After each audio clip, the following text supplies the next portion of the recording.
샬롬. 어느덧 우리 도쿄올림픽 개막하고 6일째 되는 수요일 아침입니다. 제가 요즘 올림픽을 이렇게 보면서 깨달은 영적인 메시지가 한 가지가 있습니다.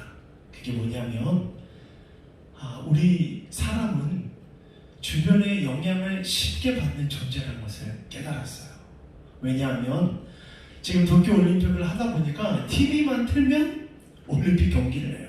그리고 우리 선수가 어떻게 됐는지 계속 무한해서 반복해주고, 그리고 포털 사이트를 통해 뉴스를 봐도 우리 선수들이 어떻게 선전하고 있는지 이러한 뉴스가 주를 이루다 보니까 저도 모르게 어느 순간 뉴스를 검색하다 보면 1시간, 2시간 후딱 올림픽 소식에 빠져있는 저를 보게 됩니다.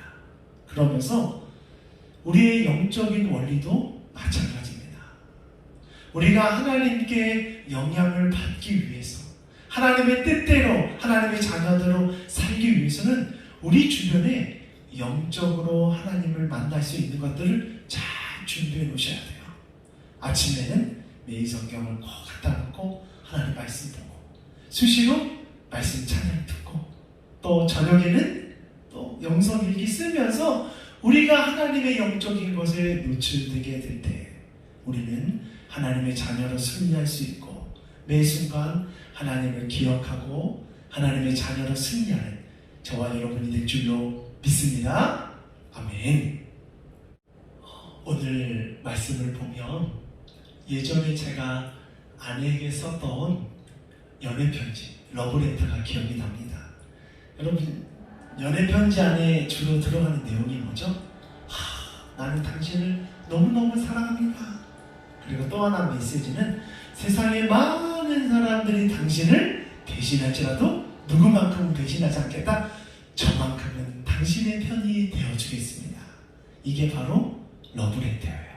그런데 오늘 이사야 49장 14절부터 50장 3절 말씀 보면 하나님의 러브레터가 있습니다. 수많은 열방의 사람들이 이스라엘 백성을 버릴지라도 우리 여호와 하나님은 결코 버리지 않을 것을 약속해 주셔요. 그래서 제가 14절 15절의 말씀을 보겠습니다. 이스라엘아, 너는 나를 잊을지라도 나는 너를 절대 잊지 않을 것이다. 젖먹이는 엄마가 젖먹이는 아이를 잊지 않는 것처럼 나는 너를 잃어버리지 않겠다 말씀해 주셔요. 그리고 오늘 16절 말씀을 보니까 내가 너를 내 손바닥에 새겼다. 지금 네가 바벨론에서 고통받고 힘들어하는 것을 내가 잃어버리지 않고 기억하고 너를 회복해 주실 것이라고 주님 말씀해 주셔요. 우리 하나님 참 우리를 사랑하십니다. 지금 이스라엘 백성이 고통 가운데 있는 이유는 다른 것이 아니에요. 그들이 하나님을 배신하고 헛된 우상들을 섬기다 보니까 하나님의 징계의 회초리를 맞는 가운데 있어도 하나님은 그 백성을 잃어버리지 않을 것을 말씀해 주셔요. 그리고 오늘 본문 말씀 보니까 젖먹이 어미가 그 아이를 잊지 않는 것처럼, 그리고 그 다음에 보면 설령 그 어미가 그 아이를 잊을지라도 나는 결코 잊지 않겠다. 나는 결코 너희를 버리지 않겠다 말씀해 주셔요.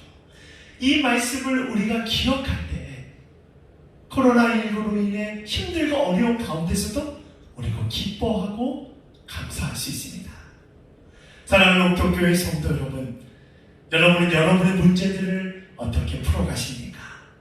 혹시나 나에게 있는 그 문제들이 너무 커서 우리 전능하신 하나님이 보이지 않는 것은 아닙니까?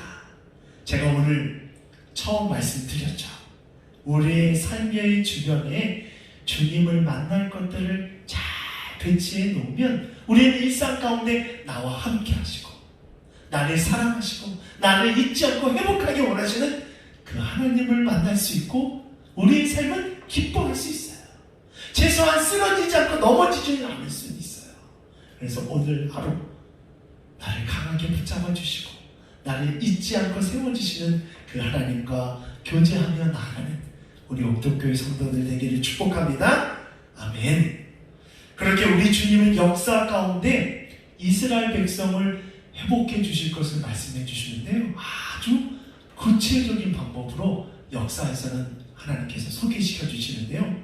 지금 이스라엘 백성 가운데 있는 가장 큰 문제는 하나님을 섬기는 성전이 무너져 내렸고, 그리고 이스라엘 백성을 지켜주는 성벽들이 다 무너져 내려 있는 상태예요.